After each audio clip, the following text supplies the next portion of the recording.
Because of that, Brian developed his hockey skills by shooting pucks at a barn door, guarded by the family border collie, Rowdy. And this dog was a heck of a goalie. There wasn't too much that you could get by him, because if he didn't catch it with his mouth, he was blocking it with his body, just like a good butterfly goalie.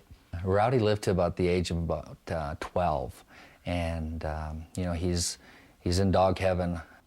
He had not one tooth left in his head. Brian went on to an outstanding junior career with the Swift Current Saskatchewan Broncos, and then to becoming a second-round draft pick of the New York Islanders. A typical signing bonus for early-round players was a car. A car of your choice. And what would that be? And I'm thinking, oh man, I want a big car. I want a Chrysler New Yorker. And they go, are you sure? A Chrysler New Yorker? You sure you don't want like a Mercedes? Dennis Potvin had a Mercedes. Billy Harris had a Cadillac Eldorado. You sure you want a Chrysler New Yorker? I said, absolutely. And I saw the smile on my dad's face, and I said, I made a good choice. And I said, hey, I'm going to New York. I can make my way out there. You guys keep the car here on the ranch for the family. And I saw another smile on my mom and dad's face. At the same time as he was so highly regarded and trusted by his peers that he became the president of the NHL Players Association, Trottier also got involved in business dealings that would leave him, according to some sources, $9.5 million in debt. I didn't run from any of my responsibilities. I faced them, and unfortunately, the media in New York is the media in New York, and they sensationalized it to the nth degree. I said, well, there was days where I just wanted to run into a brick wall and just finish it all.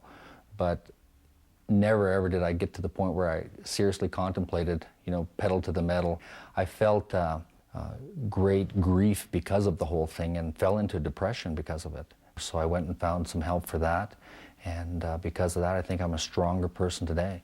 I never turned to alcohol, I never turned to drugs, and I relied a lot on the strength of my family and my character. Brian's native background never played a large role in his NHL career. Ironically, he didn't feel the true sting of bigotry until he made a decision to work both sides in the same way Stan Jonathan had done. After playing for Canada at numerous global competitions, Brian decided to honor his American wife and the country he was living in by playing for the United States in the 1984 Canada Cup. Traitor, ingrate, unpatriotic. But I felt very strong. I had a real strong conviction that this is something I want to give back. I want to give back to the country that I make my living with. And there was also a little stubborn side that said, when the committee that said, hey, you can't do this, I said, I'm a North American Indian. Yes, I can. Overall, Trottier's small town and native values sustained him. He went on to a coaching career in the NHL, and as a player or a coach, has won 7 Stanley Cups by the year 2001. He's also been elected to the Hockey Hall of Fame. Another native who found most of his glory as a coach is Ted Nolan. His life story reveals an attitude that First Nations people might use to overcome obstacles to success.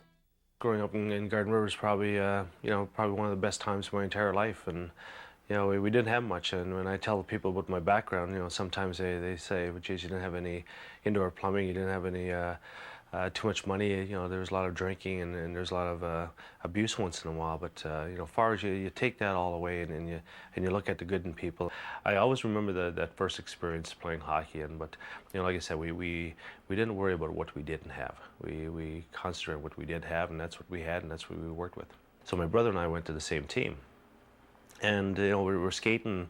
All of a sudden, I'd go out for a shift, I'd come back, take off my helmet, take my stick, give him the gloves, and he'd go out for the next shift. And I could just imagine all the people looking at us and saying, "Gee, look at those poor little native kids." And then we skated afterwards, and I fell down, and my brother was wearing the hockey gloves, and somebody went right over my hand with a skate, and I had with 3 or 4 stitches in each finger.